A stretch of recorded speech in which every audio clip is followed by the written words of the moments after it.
Jai Shriman Narayana. Welcome to Charu's kitchen.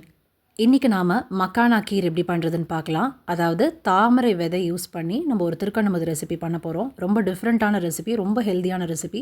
சீக்கிரமாகவே பண்ணிடலாம். எப்படி பண்ணுறதுன்னு பார்க்கலாம். இந்த ரெசிபி பண்ணுறதுக்கு முதல்ல 1/4 கப் பால், பச்சை பாலில் 1 டீஸ்பூன் வெள்ளரி விதை, 1 டீஸ்பூன் பூசணி விதை, 10 முந்திரி பருப்பு 10 நிமிஷம் ஊற வச்சுருக்கேன். அதை நல்லா அரைச்சிக்கலாம். பேனில் 2 டீஸ்பூன் நெய் சேர்த்து அதில் 1/2 கப் அளவுக்கு தாமரை விதை சேர்த்துட்டுருக்கேன். 2 மினிட்ஸ் லோ ஃப்ளேமில் வறுத்துக்கணும்.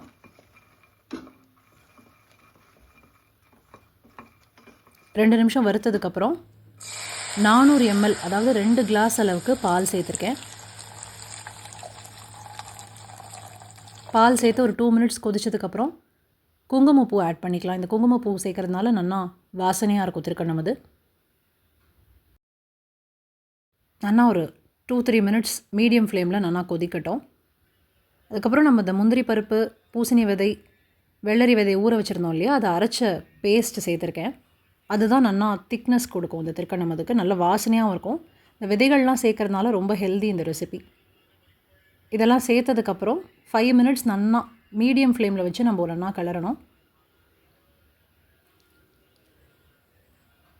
1/2 கப் சுகர் சேர்த்துட்டுருக்கேன். ப்ரௌன் சுகர் ஆட் பண்ணிட்டுருக்கேன். சுகர் வந்து உங்களுடைய டேஸ்ட்டுக்கு தகுந்த மாதிரி நீங்கள் கூட குறைச்சலாம் சேர்த்துக்கலாம். இந்த ஓரங்களெல்லாம் நல்லா சேர்த்து கலரணும். அப்போ தான் நல்லா திக்னஸ் இருக்கும் திருக்கண்ணமதுக்கு.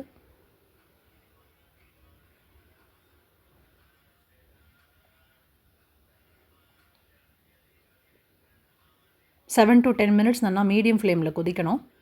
நல்லா திக்காகிடும். இந்த முந்திரி பருப்பெல்லாம் சேர்த்து நம்ம பண்ணுறதுனால திக்னஸ் கொடுத்துடும்.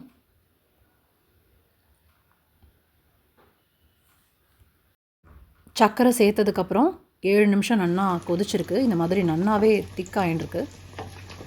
மொத்தமாகவே 15 to 20 மினிட்ஸில் இந்த ரெசிபி பண்ணிடலாம். ரொம்ப டைம் ஆகாது. ஏலக்காய் பொடி நான் சேர்க்கலை, நீங்கள் வேணுமானா சேர்த்துக்கலாம். அந்த குங்குமப்பூ ஃப்ளேவரே போதுமானது. மக்கானா கீர் ரெடி ஆகிடுது. நீங்களும் ட்ரை பண்ணி பாருங்கள். உங்கள் அது பெருமாள் கம்சே பண்ணிவிட்டு எனக்கு ஃபீட்பேக் ஷேர் பண்ணுங்க.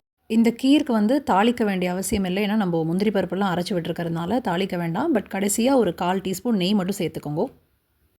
இந்த ரெசிபி உங்களுக்கு ரொம்ப பிடிச்சிருக்கும்னு நினைக்கிறேன். பிடிச்சிருந்ததுன்னா இந்த வீடியோ லிங்க்கை உங்களுடைய ஃப்ரெண்ட்ஸ் அண்ட் ஃபேமிலி மெம்பர்ஸ்க்கு ஷேர் பண்ணுங்க. இது வரைக்கும் என்னுடைய சேனலை சப்ஸ்கிரைப் பண்ணி பார்த்த சப்ஸ்கிரைபர்ஸ்க்கு மனமார்ந்த நன்றிகள். புதுசாக சேனல் பார்க்குறவா சேனல் சப்ஸ்கிரைப் பண்ணிவிட்டு பக்கத்தில் இருக்கிற பெல் ஐக்கான் கிளிக் பண்ணிட்டேன்னா நான் ரெசிபீஸ் போடும்பொழுது உங்களுக்கு நோட்டிஃபிகேஷன் வரும். தேங்க்யூ ஃபார் வாட்சிங் மை வீடியோ.